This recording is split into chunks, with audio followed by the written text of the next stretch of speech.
Libur panjang pada momentum Idul Fitri 1445 Hijriah atau tahun 2024 menjadi momentum berkumpul atau berwisata bagi masyarakat.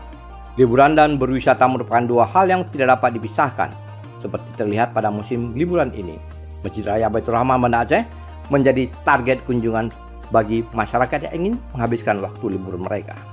Terhitung sejak hari pertama Idul Fitri, kunjungan wisatawan ke Masjid Raya Baitur Rahman, baik warga Aceh maupun luar Aceh, terjadi peningkatan yang signifikan.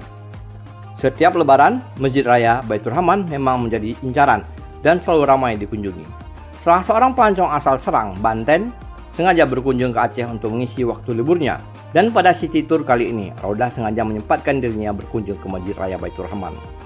Sengaja berkunjung City Tour melihat kota Banda Aceh dan kebetulan mencoba meluangkan waktu ingin melihat langsung dan bisa sholat langsung di masjid yang megah ini, yang bersejarah ini, di mana sewaktu tsunami saya hanya melihat di layar TV ya, orang-orang berdiri di dekat kubah selamat gitu, dan ternyata memang betul masjid ini masih berdiri dengan sangat kokohnya dan sangat bagus.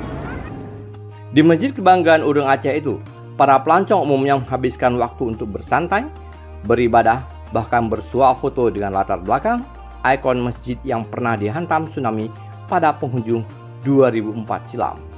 Seperti yang diucapkan pelancong asal Pekanbaru ini, Andre, ia merasa takjub dan bangga bisa langsung berada di hadapan masjid yang pernah menjadi saksi sejarah itu. Kayaknya memang bagus lah memang, apalagi 20 tahun sejak tsunami, kayaknya begitu indah kan. Banyak perubahannya.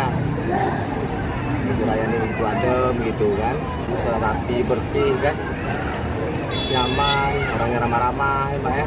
Di sini aja cuma Mbak, sama di mana kita kemarin di pantai apa namanya Mbak? Pulau Kapuk. Oh, Pulau Kapuk, Loknga. Ya, Loknga. Museum, LTD ya, Balakapung. Masjid Raya Baitur Rahman merupakan salah satu tempat wisata religi yang paling diminati wisatawan, baik lokal maupun mancanegara. Kemegahan masjid tersebut menjadi daya tarik tersendiri bagi para pelancong untuk mengunjungi masjid tersebut. Dari Banda Aceh, Laran Nurmala melaporkan untuk Puja TV.